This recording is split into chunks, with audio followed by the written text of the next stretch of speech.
There is a truth that I think will make many men sit in silence for a moment when they hear it. It is this: nearly 80% of what you say in a casual conversation, the woman sitting across from you will not remember. Not because she is inattentive, and not because you did not speak well. It is because her brain is wired to remember something else, something far deeper than words. She remembers how she felt when she was near you. She remembers the energy you brought into that moment. She remembers whether your breathing was rushed. She remembers whether your eyes looked flustered. She remembers whether, when you fell silent, that silence felt warm or awkward. Hello, I'm Sophia, and you are listening to Her Logic, the place where we decode female psychology together, not to conquer anyone, but to become the most still and complete version of ourselves. Today, I want to talk to you about something that many mature men still get completely wrong. It is the art of small talk, the art of those seemingly simple, casual conversations, which are actually the place where every first impression is shaped. The mistake that almost every man makes. Let me describe a familiar scene. You meet an interesting woman, maybe at a coffee shop, at a party, or simply on a long flight. Immediately, a list of questions to ask pops up in your head. What is your name? What do you do for a living? Where do you live? Do you have any siblings? You think you are having a conversation, but in reality, you are conducting an interview. And here is the harsh truth that very few people dare to tell you. To a perceptive woman, that kind of conversation does not create attraction. It creates a certain feeling of fatigue that is hard to name. She will politely answer, but on the inside, she is slowly closing the door. Because real attraction does not come from you trying to perform in order to be accepted. It comes from something I call quiet masculinity, a kind of masculinity that does not need to strain, does not need to prove itself, does not need to fill every empty space with words. Small talk, gentlemen, is not an exchange of information. It is an exchange of energy. When you rush in eagerly, you are broadcasting a signal of scarcity. When you remain calm, you are silently declaring that your inner peace is priceless and that she is the one being invited into that emotionally safe space. Why energy is more powerful than words. Before we go into the specific techniques, I want you to understand two foundational scientific principles. Because if you only learn techniques without understanding their essence, you will forever be a clumsy performer. The first principle is emotional contagion. Studies in neuroscience have shown that human beings have the ability to catch each other's emotional states through the tiniest non-verbal signals. A fleeting frown, a quick, shallow breath, an anxious glance. And the female brain, due to its biological wiring, tends to be more sensitive when decoding these micro-expressions. Which means, if you are anxious about being judged on the inside, she will feel it. Not through logic, but through intuition. And unconsciously, she will not feel safe. On the other hand, when you are genuinely at peace within, when you do not need anything from her, she will feel able to relax. And every woman deeply longs to be able to relax next to a man. The second principle is the peak end rule, proposed by Nobel Prize-winning psychologist Daniel Kahneman. He demonstrated that we do not evaluate an experience based on its full unfolding. We evaluate it based on two moments, the peak moment and the ending. What does this mean? A long, drawn-out conversation that ends in exhaustion and awkwardness will leave a bad impression. But a short conversation that ends right at the moment when the energy is glowing brightly will leave a lingering aftertaste that is hard to forget. Remember these two principles. They are the compass for everything I am about to share. 4 techniques to elevate your presence. First, the threading technique. Instead of asking a completely unrelated new question, train yourself to listen for a detail with emotional weight in her previous answer and explore that detail more deeply. For example, she says, "I just moved from Seattle to Los Angeles about 3 months ago." The interviewer type of man will immediately ask, "So what do you do for work?" But the still, quiet man will pause for a beat and then say, 3 months. That is still new enough for Los Angeles to feel unfamiliar, but long enough for you to start missing something about Seattle. What do you miss the most? Do you see the difference? The second question does not collect data. It touches emotion.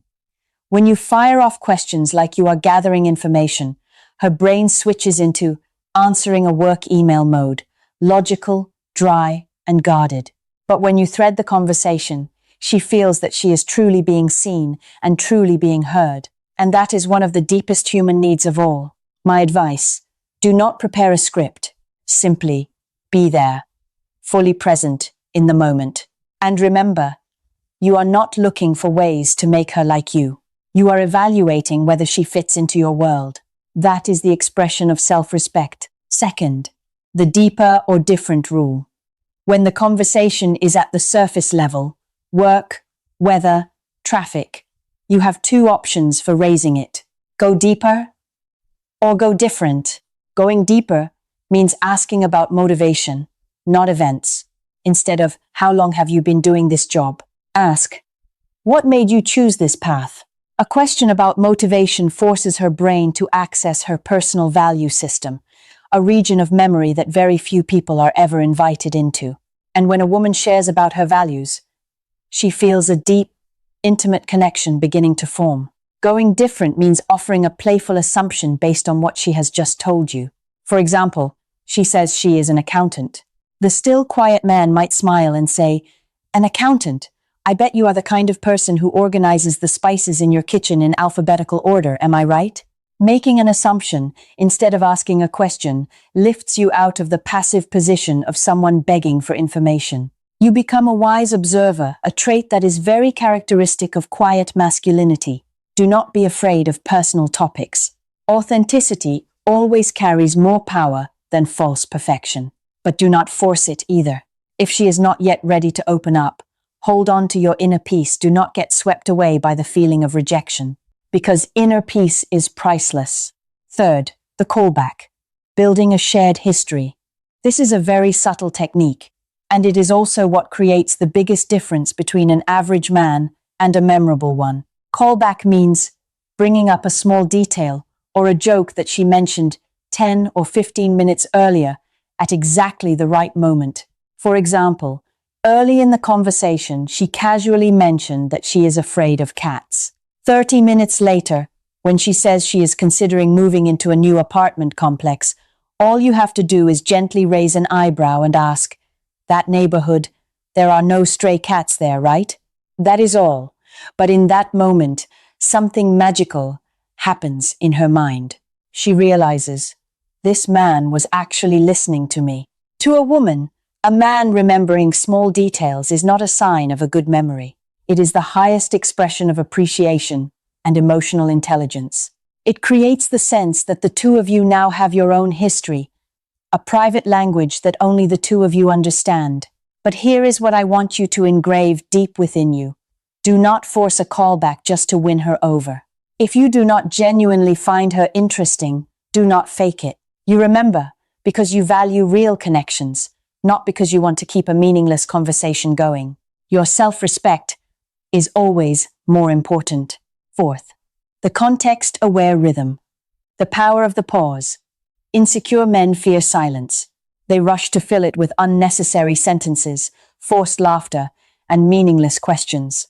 But a mature man understands that strategic silence is a form of power. When she has just shared something meaningful, do not respond right away. Be silent for 2 to 3 seconds. Look deeply into her eyes. Let her words be fully heard in the space between the two of you. That silence is not awkwardness. It is a quiet promise that your next response will carry meaning. It draws her, almost automatically, into your stillness, because in a world full of noise, a man who knows when to be silent is a rare thing. Think of silence as a mindfulness practice. In that moment, breathe deeply. Hold on to your own emotional safe zone. The peace you radiate is the very catalyst that makes her not want to leave. The climax, the exit at peak energy strategy. And now, I want to share with you the most important thing in this entire video. If you remember only one thing, remember this. Most men are trapped in the same mistake. They try to stretch a conversation out until it is clinically dead, until neither of them has anything left to say. and all that remains are polite smiles and heavy silences. The high-value man does the opposite. He proactively takes his leave when the conversation is at the peak of excitement. Here is why. There is a psychological phenomenon called the Zeigarnik Effect. The human brain tends to remember unfinished business far more clearly than completed business. When you walk away while she is still laughing, still wanting to hear more, you leave behind an emotional gap. And for hours, even for days afterward, her mind will automatically return to fill that gap by thinking about you. But there is an even deeper layer of meaning. When you leave while things are still enjoyable, you are silently declaring, "My life has purpose. I do not need to drain every ounce of your attention to feel okay. I know when enough is enough." That is self-respect in its purest form. She will not remember exactly what you said in that final minute. She will only remember the feeling of you smiling, gently touching her arm, and saying, "It was really nice talking with you, but I have to head out. I'll see you around." And then you turn and walk away without looking back. That is the moment she will lie awake thinking about, long after you are gone. At this point, I am genuinely curious to know, of the 4 techniques I just shared, which one feels the most challenging for you to actually practice? Please leave your story in the comments below. And I also want to know where you are listening to me, from what city, what country. Our community of still, quiet men is present all around the world, and I truly cherish the presence of every single one of you. If you have patiently listened all the way to this moment, not to find flirting tricks, but to genuinely elevate your own value, please leave a code word in the comments: loyal. This is the private signal of men who are persevering on the journey of self-refinement. Finally, I want you to remember this. The goal of becoming a great communicator is not to manipulate anyone. It is not to win over anyone. It is so that you can confidently express your true identity without straining, without pretending, without losing yourself. Self-respect is the compass. Inner peace is the destination. A man who lives with purpose will never trade away his personal identity for the sake of companionship that is not worthy of him. He knows that when he finds peace within himself, the entire world, including the most extraordinary women, will automatically want to be a part of it. Live as a still, quiet man, strong, and full of compassion. I'll see you gentlemen in the next journey on Her Logic. I'm Sophia. I wish you a day of true and deep peace.